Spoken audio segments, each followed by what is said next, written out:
Bismillahirrahmanirrahim. Innal hamdalillah nahmaduhu wa nasta'inuhu wa nastaghfiruh wa na'udzu billahi min shururi anfusina wa min sayyiati a'malina. May yahdihillahu fala mudilla lahu wa may yudlil fala hadiya lahu. Asyhadu an la ilaha illallah wahdahu la syarika lah wa asyhadu anna Muhammadan abduhu wa rasuluh. Amma ba'd, fa inna asaqal hadits kitabullah ta'ala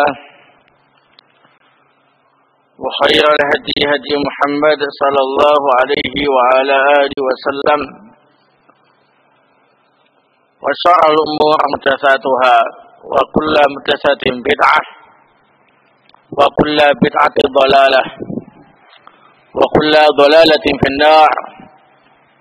A'adana Allah wa iyyakum minan nar. Kita lanjutkan kajian kitab Jawami'ul Akhbar karya Syekh Abdurrahman Ibn Nasir As-Sa'di rahimahullah. Qala rahimahullah al-haditsu tsalits wa sittun. Hadis yang ke-63. Zammut tashabbuhi bin nisa. Tercela perbuatan menyerupai wanita.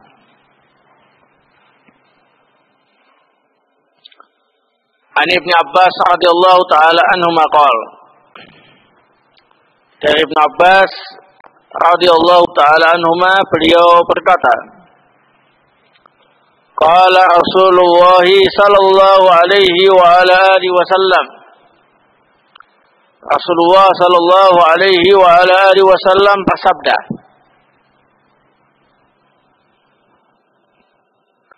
Lanallahu al-mutasabbihina minar rijal bin nisa. Lanallahu al-mutasabbihina minar rijal bin nisa wal mutasabbihati minan nisa'i bir rijal. Rawahu al-Bukhari. Allah melaknat laki-laki yang menyerupai wanita, dan Allah melaknat pula wanita yang menyerupai laki-laki. Hadis ini diriwayatkan oleh Imam Al-Bukhari. Naam. Ikhwana fillah a'azakumullah. Dalam hadis ini tidak disebutkan dalam hal apa seorang laki-laki diharamkan menyerupai wanita, termasuk dalam hal apa wanita diharamkan menyerupai laki-laki, menunjukkan umum, baik terkait dengan baju atau ucapan atau dalam segala keadaan. Nah,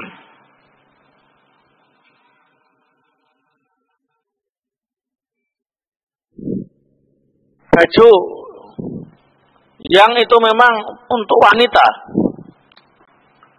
maka tidak boleh dipakai oleh laki-laki. Termasuk kalau baju itu memang khusus untuk laki-laki, tidak boleh dipakai oleh wanita. Nah, barakallahu fikum. Contoh, kerudung. Ini khusus untuk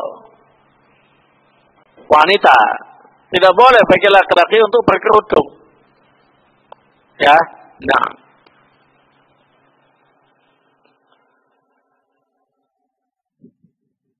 Songkok nasional atau kolansua yang lain untuk laki-laki. Tak boleh bagi wanita kemudian menggunakan songkok nasional atau kelansuah menyerupai laki-laki. Termasuk dalam perkataan, wanita itu bicaranya lemah lembut,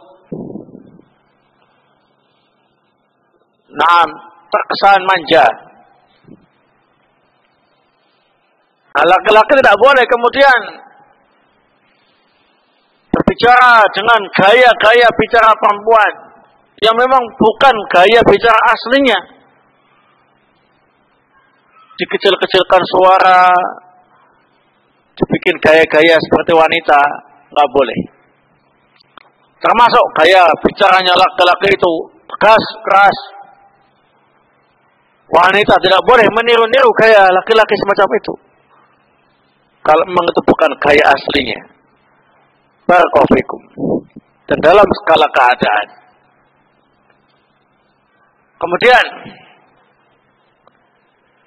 kalau kita melihat hal-hal yang biasa kita jumpai di tengah-tengah kehidupan manusia,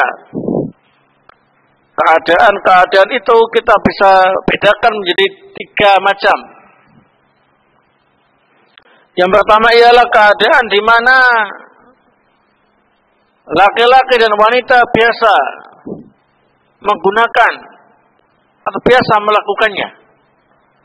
Tidak merupakan kekhususan untuk laki-laki ataupun untuk wanita. Umum.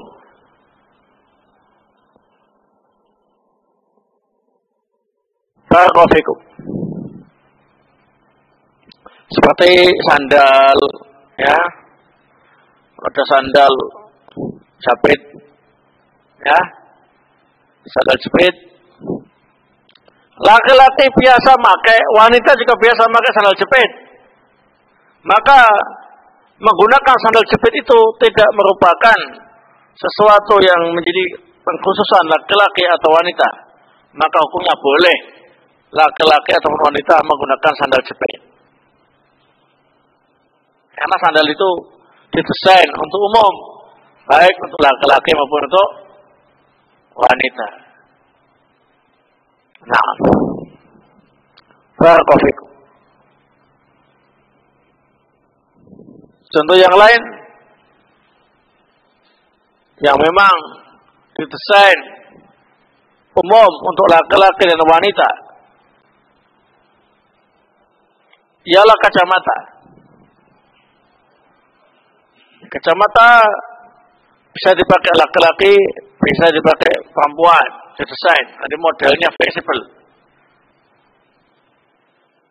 Ini bisa dan tidak apa-apa wanita atau laki-laki menggunakan kacamata dengan desain yang sifatnya umum tadi.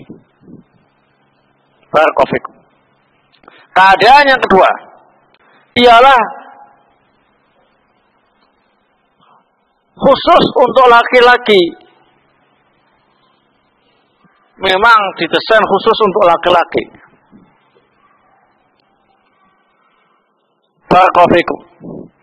Sebagaimana yang saya contohkan tadi, yang namanya songkok nasional atau kelansuah, itu memang didesain khusus untuk laki-laki. Maka tidak boleh bagi wanita menggunakannya. Baik, barakallahu fikum. Contoh yang lain apa?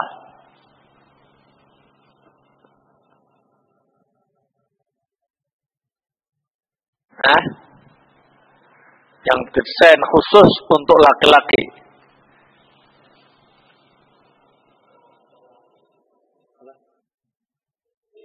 Contohnya apa? Yang pas gitu ya.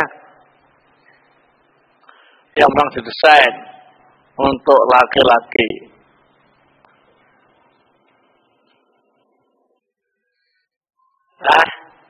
Nah, barakallahu fikum. Apa ya? Nah, baju koko. Nah, desain untuk laki-laki, baju koko itu, ya. Nah, maka tidak boleh bagi wanita untuk menggunakan baju koko. Karena itu memang desain khusus untuk apa? Laki-laki. Kemudian yang ketiga ialah khusus untuk wanita. Contohnya,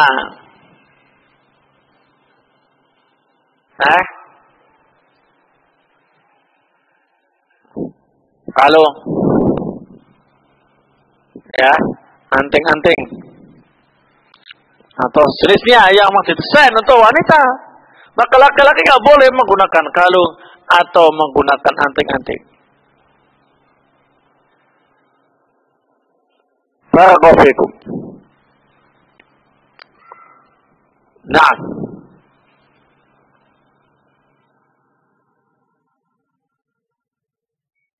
kenapa Allah Subhanahu wa taala melaknat laki-laki yang menyerupai wanita dan wanita yang menyerupai laki-laki? Wallahu taala alam bis-shawab. Hikmah yang sebenarnya akan tetapi yang menonjol yang bisa kita ambil dari perbedaan tadi adalah mereka telah menyimpang dari fitrah yang telah Allah gariskan,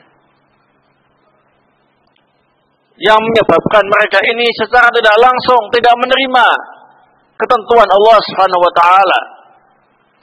Allah gariskan laki-laki itu melakukan apa yang menjadi fitrah laki-laki, perempuan juga melakukan apa yang menjadi fitrah perempuan. Kok mereka kemudian meniru yang dilakukan oleh lawan jenisnya? Maka mereka ini berarti telah menyelisih fitrah yang telah Allah gariskan, atau paling tidak mereka ini tidak puas dengan fitrah yang Allah tetapkan. Ya, nah, ada wanita yang pakai songkok nasional, kemudian pakai sarung, pakai baju koko, nah, Allah musta'an, itu namanya hanci. Ya, nah, ternyata ada laki-laki, nah, pakai rok, kemudian pakai kerudung, ya, nah, pakai anting-anting, pakai kalung, nah, bencong. Nah, itu. Tak tahu yang pertama itu bencong atau hanci, yang kedua itu banci atau bencong. Yang penting mereka ini telah baik menyelisih fitrah yang Allah tetapkan. Barakallahu fikum.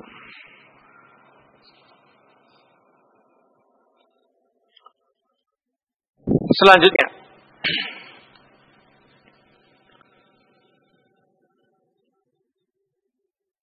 Al-Haditsur Rabi' wa Sittun.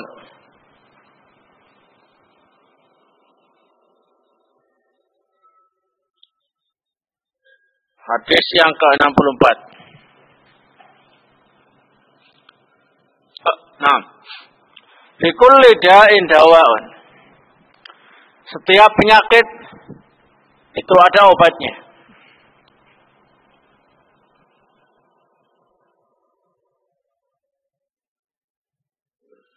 An Abi Hurairah radhiyallahu ta'ala anhu qala, dari Abu Hurairah radhiyallahu ta'ala anhu ia berkata, qala Rasulullah sallallahu alaihi wa ala alihi wasallam, Rasulullah sallallahu alaihi wa ala alihi wasallam bersabda, ma anzalallahu da'an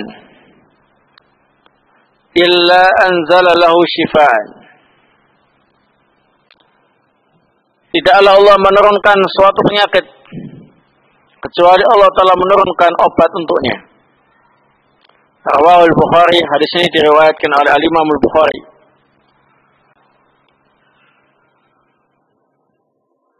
Yang dimaksud Allah menurunkan di sini ialah Allah menakdirkan.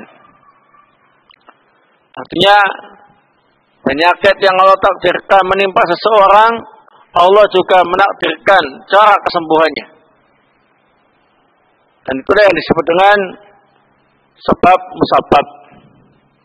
Ya, Allah yang menakdirkan sebab, Allah pula yang menakdirkan apa ini? Musabab.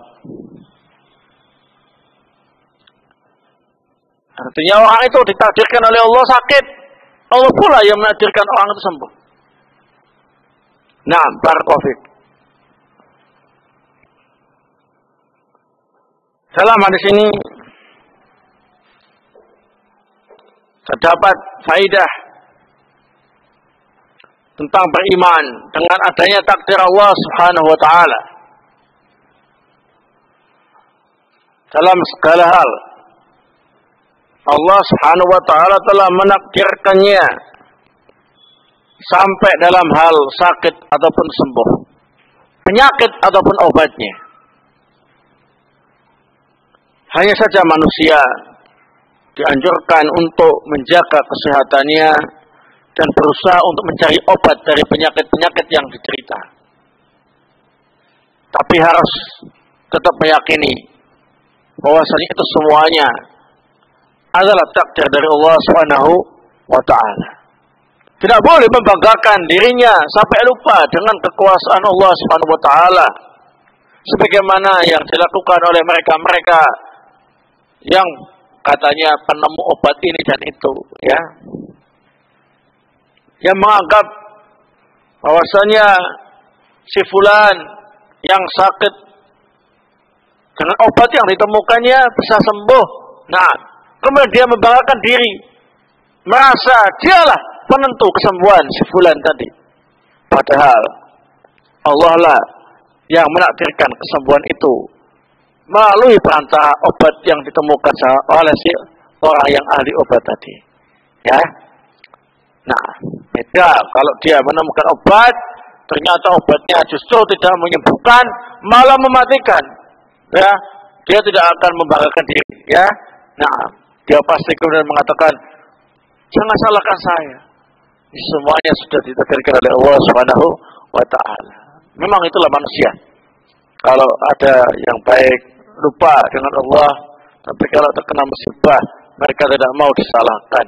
Ya. Nah, beralasan dengan takdir Allah Subhanahu wa taala. Kemudian dalam hadis ini terdapat prinsip-prinsip kesehatan. Usulut tib. Prinsip-prinsip kesehatan atau kedokteran. Nah, prinsip yang pertama, keyakinan seyakin-yakinnya bahwasanya setiap penyakit itu ada obatnya. Sehingga seorang dokter tidak boleh putus asa untuk kemudian berusaha mencari obat bagi pasiennya. Ya, nah, jadi diadakanlah penelitian sana sini untuk menemukan obatnya. Ya, sebagaimana dulu tidak ada obat penyakit AIDS, virus HIV itu ya. Nah, tapi terus diadakan penelitian. Nah, sampai akhirnya banyak dijumpai obat-obat yang bisa menurunkan keganasan penyakit AIDS tadi itu. Nah, barakallahu fikum. Ya, mungkin nanti di masa-masa yang akan datang muncul penyakit-penyakit baru yang obatnya masih belum dibikin. Nah, dengan prinsip ini akan menimbulkan sikap optimis.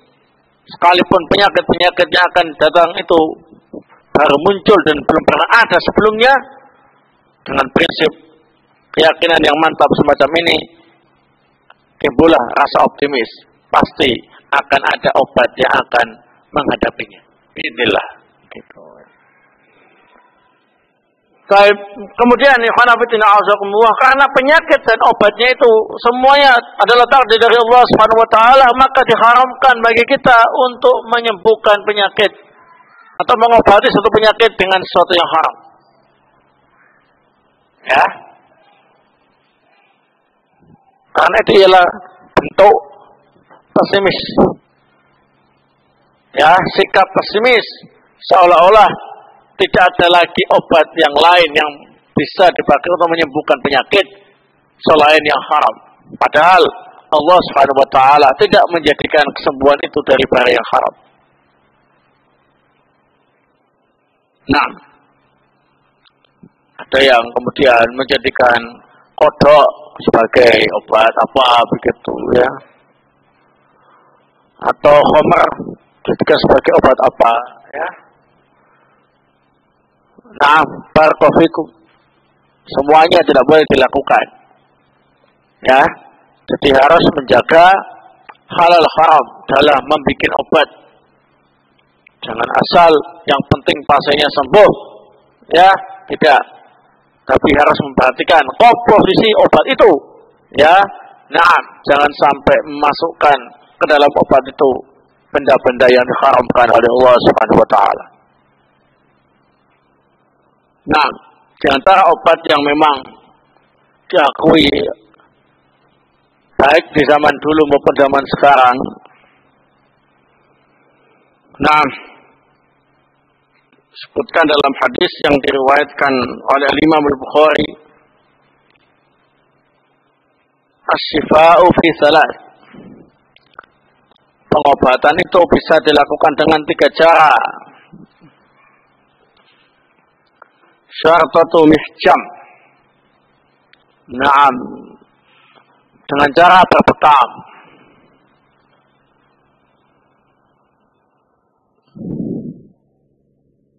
Au syarbatu asal. Atau dengan minum madu. Au kayyatun binnar, atau melakukan kai dengan api.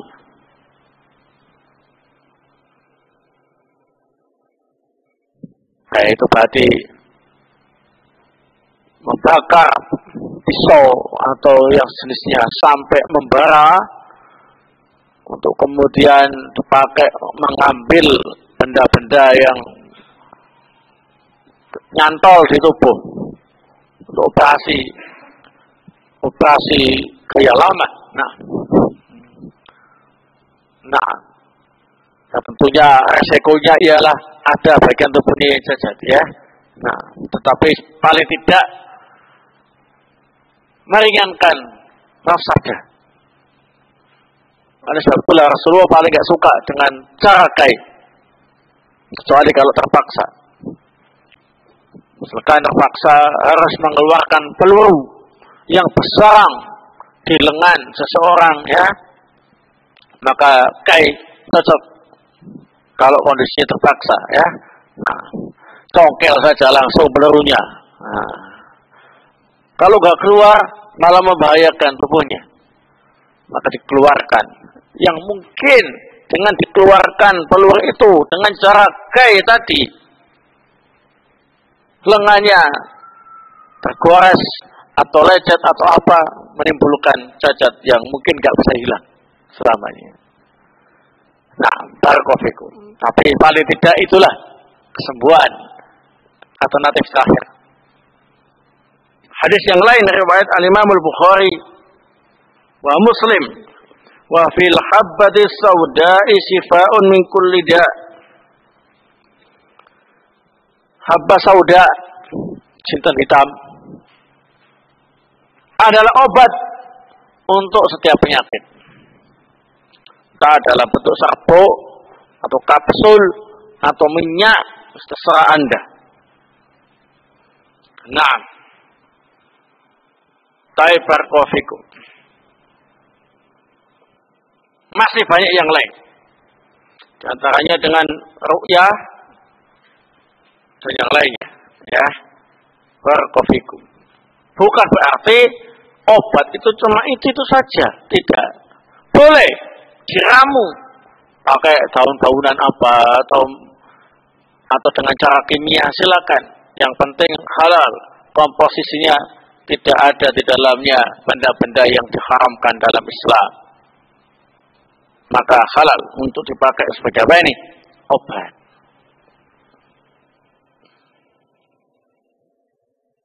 Baik.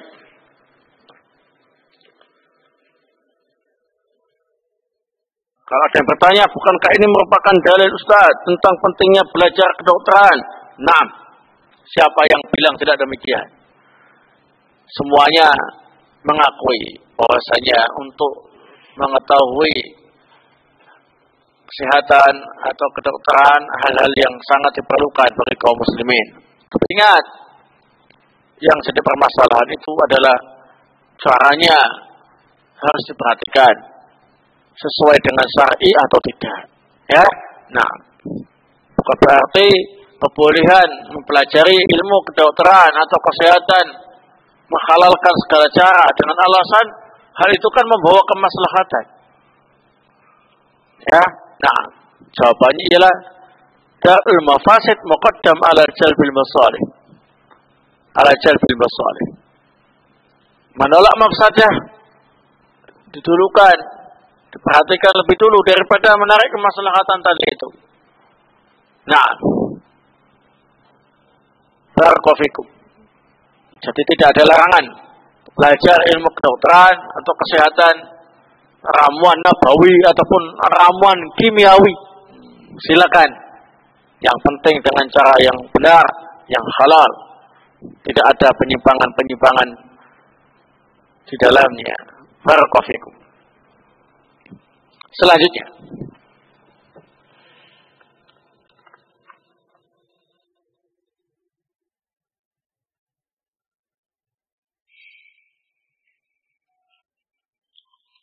Al-Hadithul Khamis wa Sittun. Hadis yang ke-65. Adabur ru'yah. Adab mimpi.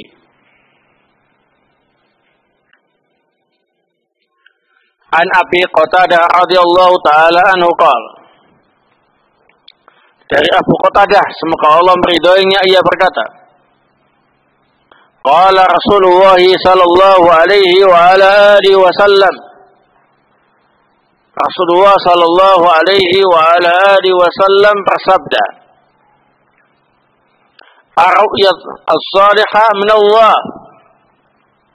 Mimpi yang baik itu dari Allah. Wal hilmu atau wal hulmu minas syaitan. Sedangkan mimpi yang lain selain yang baik dari syaitan. Fa idza ra'a ahadukum ma yuhibbu fala yuhaddits bihi illa man yuhibbu. Jika seorang bermimpi melihat sesuatu yang dia sukai, maka jangan menceritakan mimpinya tadi kecuali kepada orang yang ia sukai.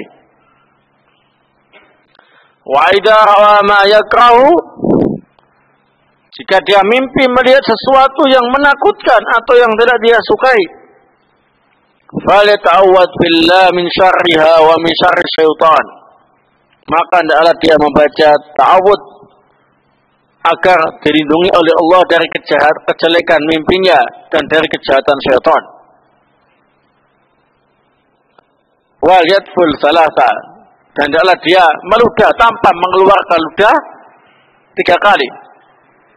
Wala yuhaddits biha ahada, dan janganlah dia menceritakan mimpi buruknya tadi kepada seorang pun. Fa innaha lan tadurruha, fa innaha lan tadurruhu. Sungguhnya dengan cara demikian mimpi buruknya tadi tidak membahayakan baginya. Muttafaqun alaih. Hadis ini disepakati oleh Imam Al-Bukhari wa Muslim. Nah, dalam hadis ini Rasulullah sallallahu alaihi wa alihi wasallam mengajarkan kepada kita tentang adab mimpi. Mimpi itu kadang menyenangkan, kadang menakutkan, ya kan? Sudah, nggak ada yang lain. Mimpi itu kadang menyenangkan, kadang apa ini? Menakutkan. Kalau menyenangkan atau yang baik-baik, maka itu datangnya dari Allah Subhanahu wa ta'ala. Ya, maka boleh diceritakan kepada orang lain yang tak percaya. Enggak kepada semua orang. Semalam saya mimpi, ya akhi, memegang bulan purnama. Nah, diceritakan kepada temannya yang terpercaya. Temannya ini kebetulan ahli takbir ru'yah. Oh, menurut kamu takbir ru'yah. Dengan melihat korina yang ada pada dirimu dan dalil-dalil dari Al-Quran dan As-Sunnah, insya Allah mimpimu adalah tanda baik. Ya, nah, kau akan menjadi orang yang ahli dalam agama ini, yang menerangi umat. Bulan purnama itu adalah kesempurnaan Islam. Engkau bisa memegangnya, berarti engkau bisa memahaminya dengan baik. Yang dengan itu engkau menjadi pelita bagi umat ini. Mudah-mudahan apa yang saya sampaikan ini menjadi kenyataan. Amin.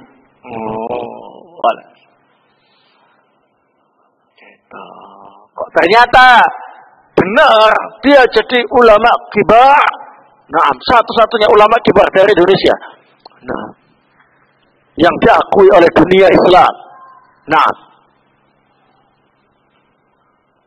maka ini merupakan salah satu dari bagian-bagian kenabian. Ya. Juz'un min sittah wa arba'ina juz'an min al-nubuwah, yakni 46 bagian kenabian. Ya, salah satu dari 46 bagian kenabian. Atau mungkin mimpi buruk. Ya akhi. Nah. Ini mimpi, ya. Malam. Makan serigala. Ya, nah. Makan serigala berbulu domba. Ya. Ada serigala berbulu domba, ya. Nah. Kalau mimpi buruk semacam ini, jangan diceritakan kepada siapapun, termasuk teman yang Anda percaya. Ya, nah, anggaplah angin lalu saja. Jangan kemudian membaca ta'awud, a'udzubillahi minasyaitonirrajim. Berlindung pada Allah dari mimpi buruk itu dan dari gangguan syaitan. Kemudian ketika bangun dari mimpinya tadi, hendaknya dia meludah tanpa mengeluarkan ludah, namanya at-tafal. Jangan kemudian meludah betulan. Jangan, tafal, ya. 3 kali sebelah kiri. Ya, nah, insya Allah dengan tindakannya semacam itu, mimpinya tadi tidak berarti untuknya, tidak membahayakan keselamatannya. Ya, nah, artinya kalau ternyata dia menceritakan mimpi buruknya itu kepada sembarang orang, atau dia tidak berlindung kepada Allah dari kejahatan mimpi itu dan dari syaitan, atau dia tidak meludah tanpa mengeluarkan ludah 3 kali, bisa jadi mimpi itu benar-benar jadi kenyataan dan membahayakan keselamatan dirinya. Allahul musta'an. Dengan izin dari Allah Subhanahu wa taala. Nah, dimakan serigala berbulu domba. Nah, betul-betul menjadi kenyataan mimpinya. Apa itu? Takwilnya, dimakan serigala berbulu domba. Buka kamus takbir ya. Serigala berbulu domba itu istilah apa?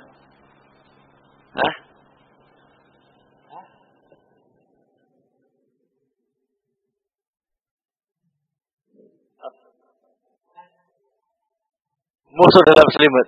Iya. Iya.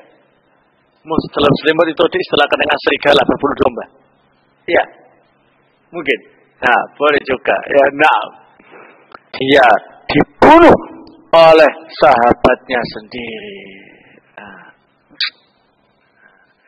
Sahabatnya itulah serigala berbulu domba. Nah. Mungkin semacam itu. Jadi jangan kemudian paten ya. Nah, saya misalkan saja. Jangan kemudian, wah benar-benar saya ternyata mimpi Ustaz. Ya, dimakan serigala berbulu domba, berarti saya akan dibunuh oleh sahabat saya sendiri.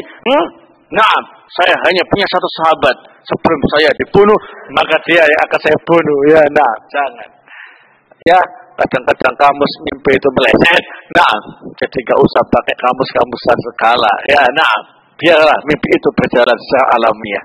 Ya, kalau memang tidak ingin membahayakan keselamatan kita, kalau mimpi buruk, laksanakanlah ada pada dalam mimpi tadi. Jangan diceritakan kepada siapapun, hatta kepada orang yang terpercaya.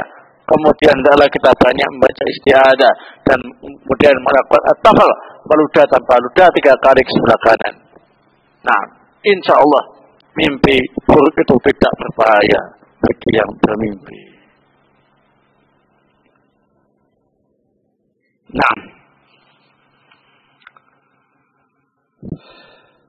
baik.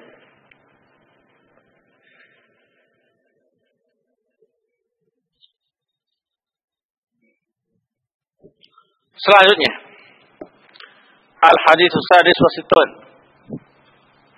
Hadis yang ke-66. Al-muhsin fi Islam. Orang yang baik keislamannya. An Ali bin Al-Husain radhiyallahu anhu. Dari Ali bin Al-Husain rahimahullah, ia berkata, qala Rasulullah sallallahu alaihi wa ala alihi wasallam, telah bersabda Rasulullah sallallahu alaihi wa ala alihi wasallam, min husni islamil mar'i tarku ma la ya'ni. Di antara tanda kebaikan Islam seseorang ialah meninggalkan apa yang tidak bermanfaat untuknya. Rawahu Malik wa Ahmad. Diriwayatkan oleh Imam Malik dan Imam Ahmad. Wa rawahu Ibnu Majah an Abu Hurairah. Dan juga diriwayatkan oleh Ibnu Majah dari Abu Hurairah. Wa rawahu At-Tirmidzi an Ali bin Al-Husain wa an Abu Hurairah. Dan diriwayatkan oleh At-Tirmidzi dari Ali bin Al-Husain juga dari Abu Hurairah. Nah, di sini dhaif. Nah, yang benar hadis ini tidak marfu tapi mursal. Ya.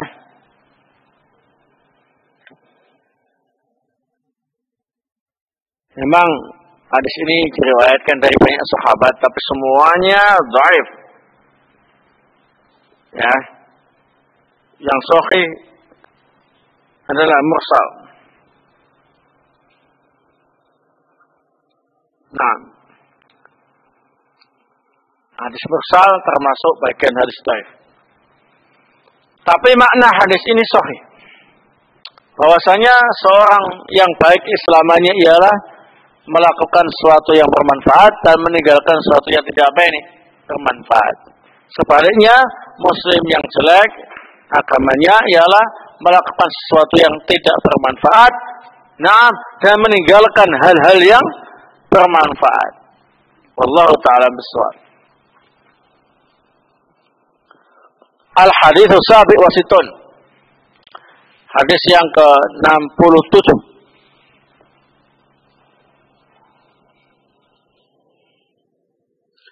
Tarbiyatul aulad wa ta'dibuhum. Pendidikan anak dan mengajari mereka adab yang baik. An Ayyub ibni Musa ibni Amr ibni Sa'id ibni Al-As an abihi an jaddih. Dari Ayyub bin Musa bin Amr bin Sa'id bin Al-As, dari bapaknya, dari kakeknya. Anna Rasulullah sallallahu alaihi wa ala alihi wasallam qala,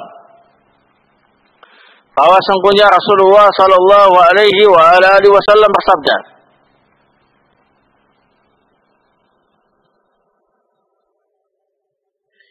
ma nakhala walidun waladahu min nahlin afdal min adabin hasanin.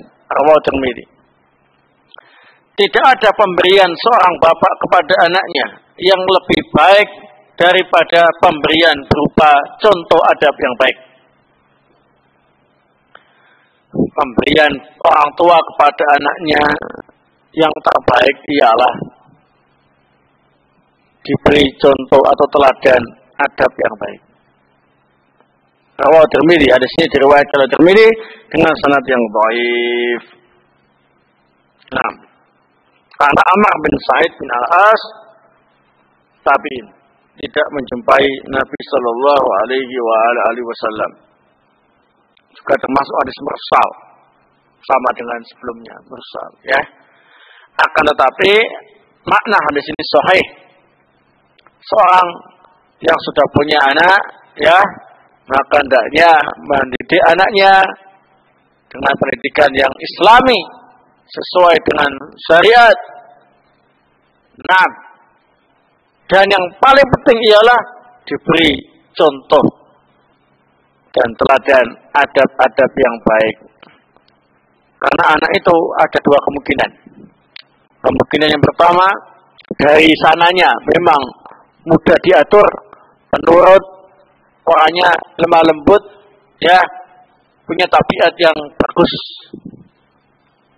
Nah, kemungkinan yang kedua, dari sononya kasar, bandel, ya, nakal, liar. Maka dalam menyikapi dua macam anak ini, orang tua harus betul-betul bijaksana.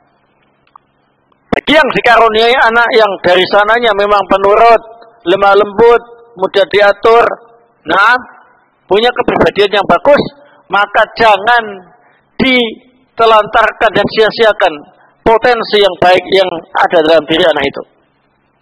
Teruslah dibimbing, teruslah diberi contoh agar benar-benar potensi yang baik itu semakin membaik, ya, sesuai dengan usianya dan terus menjadi baik, ya, sejalan dengan perjalanan yang semakin tua, ya, semakin bertambah umurnya, semakin baik pula adabnya. Jangan kemudian malah dikumpulkan dengan anak-anak yang berandalan, ya, benar-benar potensi yang baik itu akan berubah menjadi apa ini? Sesuatu yang menakutkan, ya. Adapun kalau dikaruniai anak yang bandel, punya tabiat yang keras, nakal, liar, gak mudah menurut, maka orang tua harus sabar, terus membimbing dan tidak putus asa, ya. Nah, dan banyak-banyak berdoa kepada Allah Subhanahu wa taala. Karena bagaimanapun juga itu ialah anak kita sendiri. Barangkali, ya, watak semacam itu ialah menurun dari watak kita sendiri dulu, ya. Nah, walaupun sekarang kita nggak seperti itu, ya mungkin dulunya kita semacam itu. Maka bagaimana supaya kita jadi baik, ya, praktekkan kepada anak kita. Bagaimana supaya anak kita jadi baik seperti kita, ya. Nah, dengan apa kita meninggalkan kepribadian kita yang jelek dulu, maka kita terapkan juga kepada anak kita. Bagaimana supaya anak kita meninggalkan kepribadian yang jelek yang dari sananya. Nah, barakallahu fikum. Enggak semata-mata dikasih apa ini? Materi berupa harta, ya. Itu juga ya, ini ya penting, ya. Nah, barakallahu fikum. Ini ada beberapa asilah yang masuk. Apakah ada kamus takbir mimpi yang sesuai dengan akidah Ahlussunnah? Itu ada kitab takbir ru'yah yang dinisbahkan kepada Ibnu Sirin. Tapi kata Syekh Muhammad sallallahu alaihi wasallam, ini kebanyakan didustakan atas nama Ibnu Sirin. Ya, kitab takbir ru'yah. Sehingga masalah ini tidak menjadi perhatian istimewa di kalangan para ulama Ahlussunnah wal Jamaah. Ya, mereka punya prinsip tadi itu. Ya, nah, mimpi dibiarkan secara alamiah, tidak terlalu apa ini dibesar-besarkan. Kalau mimpi baik tidak diceritakan kepada setiap orang, diceritakan kepada orang yang terpercaya saja. Walas. Setelah itu kita berdoa kepada Allah Subhanahu wa taala, mudah-mudahan akibat mimpi itu baik. Tidak memastikan takdirnya, ya. Kalau mimpi jelek, ya kita tidak ceritakan kepada siapapun. Kita kemudian baca isti'adzah, kemudian melakukan tafal 3 kali itu, ya, dan tidak menceritakan kepada siapapun tentang mimpi itu. Halas, selesai. Nah, adakah ilmu khusus untuk mempelajari takbir mimpi? Nggak ada, ya. Nah, kecuali menekuni agama ini dengan baik, ya. Nah, jadi orang yang pintar takbir ya itu satu, harus pintar agamanya. Yang kedua, orang ini tahu lingkungan, ya, ngerti watak orang, ya. Nah, apa namanya istilahnya, punya kepekaan yang tinggi dengan perubahan-perubahan yang ada, ya. Nah, barakallahu fikum.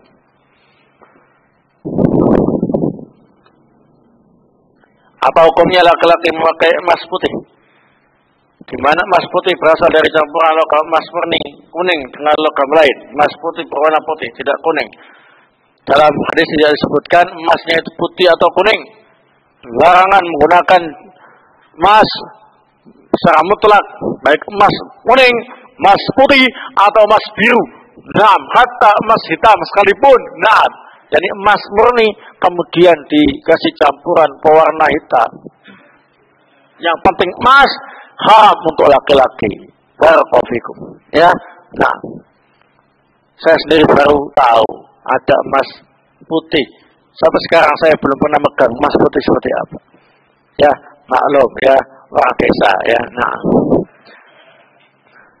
bukan gudangnya emas ya. Nah, baik. Barakallahu fikum.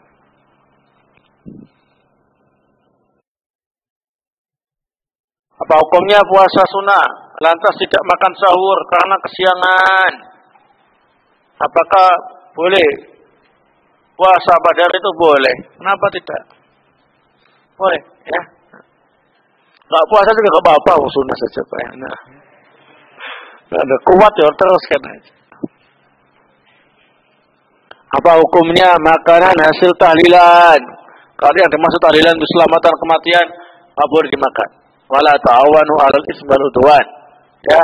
Nah, karena memang makanan tahlil itu memang untuk dipergunakan nyelamati barokah makanan itu. Nah, dipersembahkan untuk si mayat. Ya. Nah, bukan sekedar konsumsi, tidak. Tapi betul-betul diyakini makanan itu yang dikasihkan kepada mereka yang ikut tahlilan adalah merupakan barokah yang diberikan kepada si mayat, dikorbankan. Pahala memberi makannya itu dikasihkan, dihadiahkan kepada orang si mati, selamat itu. Dalam memakai baju, orang awam mengatakan ketika pakai jubah kita dikatakan mirip memakai dasar. Apakah ini bentuk tasabuh? Lah, itu mereka saja yang tak arti apa tasabuh. Ya, nah. Jubah ya, jubah laki-laki itu ada kekhasan sendiri, perempuan juga ada kekhususan sendiri.